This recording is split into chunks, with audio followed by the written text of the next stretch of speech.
আজ 15th of December 2015 আমি কলকাতার বিখ্যাত কলেজ স্ট্রিট এলাকাতে এসেছি এই জায়গাটা দেখার জন্যে এবং এইখানে আজকে দুপুরের খাওয়াটা আমি খেলাম এবং খাওয়ার সময় ওটা হচ্ছে যে স্বাধীন ভারত নামে কলেজ স্ট্রিটের পাশেই একটা রেস্টুরেন্ট, সেখানে আমি খেলাম। খাওয়ার পরে একজন আমাকে বলল আমি প্যারামাউন্ট নামে এই কলেজ স্কোয়ার অর্থাৎ বঙ্কিম চ্যাটার্জি স্ট্রিটের এই প্যারামাউন্ট যেই শরবতের দোকান আছে ওখানে আমি কখনো গিয়েছি কিনা। আমি কিন্তু একদমই জানতাম না যে প্যারামাউন্ট শরবতের দোকান এত বিখ্যাত। এখানে ভারতের অনেক রথী মহারথী অনেকেই এসেছেন এই প্যারামাউন্ট শরবতের দোকানে। আমরা এই কফি হাউস কিন্তু এর ঠিক কাছেই। কফি হাউসকে নিয়ে গান লেখার কারণে কফি হাউসের গ্রহণযোগ্যতা এবং পরিচিতিটা খুব বেড়েছে, কিন্তু প্যারামাউন্টকে নিয়ে এমন কোনো গান গাওয়া হয়নি বলে এই প্যারামাউন্টের তেমন কোনো পরিচিতি আমাদের কাছে নেই। তবুও প্যারামাউন্টে এসেছেন জগৎ বিখ্যাত ভারত বিখ্যাত প্রচুর লোক, যারা এসে এখানে তাদের পানীয় পান করেছেন, অর্থাৎ এরা শরবতের জন্য বিখ্যাত। আর এই প্যারামাউন্ট হচ্ছে 1918 সন থেকেই এই এলাকায় বঙ্কিম চ্যাটার্জি স্ট্রিটে অর্থাৎ কলেজ স্কোয়ারে এটার প্রতিষ্ঠা। আর ইনি হচ্ছে সম্ভবত দ্বিতীয় জেনারেশন, সেকেন্ড জেনারেশন অফ স্বর্গীয় ফাউন্ডারের। আমি হচ্ছে দ্বিতীয় জেনারেশনের লাস্ট ম্যান। আপনি লাস্ট ম্যান, সেকেন্ড জেনারেশন। আচ্ছা আচ্ছা। আর আমি আসার পরপরই যাকে পেলাম কাউন্টারে ছিলেন উনি হচ্ছে তৃতীয় জেনারেশন। এই আপনার নাম কি? বৈশালী সেন। আর আমরা এখানে দেখতে পাচ্ছি এই প্যারামাউন্ট শরবতের দোকানে কারা কারা এসেছেন, কারা কারা খেয়েছেন তার একটা বিরাট তালিকা আছে, ঐতিহাসিক তালিকা আমরা এটাকে বলবো। নেতাজি সুভাষচন্দ্র বসু, মেঘনাদ সাহা, জগদীশচন্দ্র বসু, এমনকি আমাদের কবি কাজী নজরুল ইসলামও এসেছিলেন।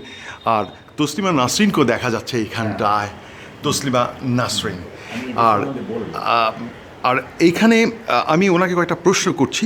আচ্ছা, এই যে আপনাদের তালিকাটা করেছেন, এইটার কতটুকু অথেন্টিসিটি, কতটুকু এটার প্রমাণ আছে? আমি একটু বলে দিই। আমার এই দোকানের বাবা ছিলেন প্রতিষ্ঠাতা এর, এবং তার সময় আমার ছোটোবেলায় তার কাছ থেকে শোনা যেসব ব্যক্তি এখানে রয়েছে তার মধ্যে ওপরে 8-10 জনের নাম আমি দিয়েছি। বিশেষ ব্যক্তিত্বপূর্ণ লোক, তারা এখানে আসতেন, তার কাছেই শোনা। দোকানের শুরুটা দেখবেন 1918 সালে, এবং এখানে কলেজ স্কোয়ার, ক্যালকাটা ইউনিভার্সিটি সমস্ত কলেজ স্টুডেন্টসদের এখানে, এবং বিশেষ করে সবথেকে কাছে হচ্ছে প্রেসিডেন্সি কলেজ, এবং যাদের নাম আছে তারা অধিকাংশই এখানে প্রেসিডেন্সি কলেজের স্টুডেন্ট বা তথাকথিত ইউনিভার্সিটির স্টুডেন্ট ছিলেন।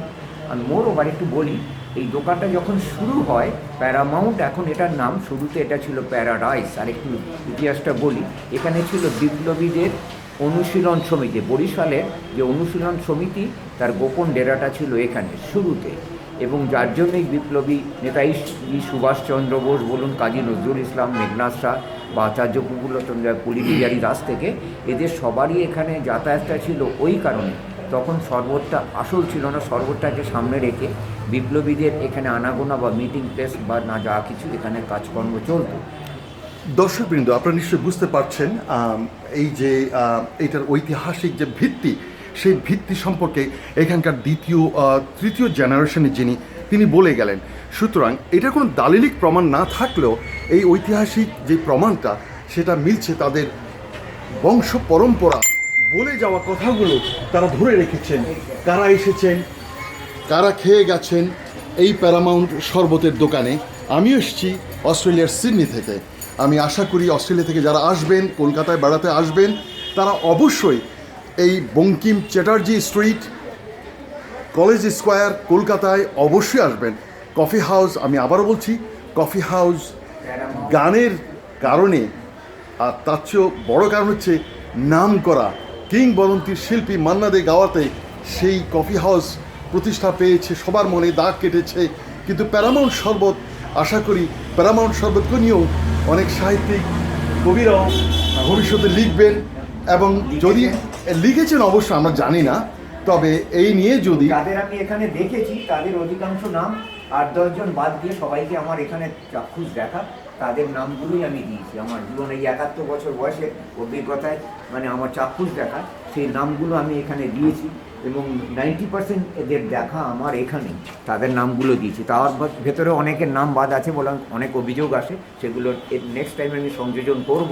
100 বছর হতে আর 2 বছর বাকি, সেই সময় এটাকে রিভাইজ করব এবং সবার নাম পাবে। 100 বছর হতে 2 বছর বাকি, অর্থাৎ আর 2 বছর পরেই প্যারামাউন্ট পাবে 100 বর্ষের সেই অলংকার, সেই মুকুট।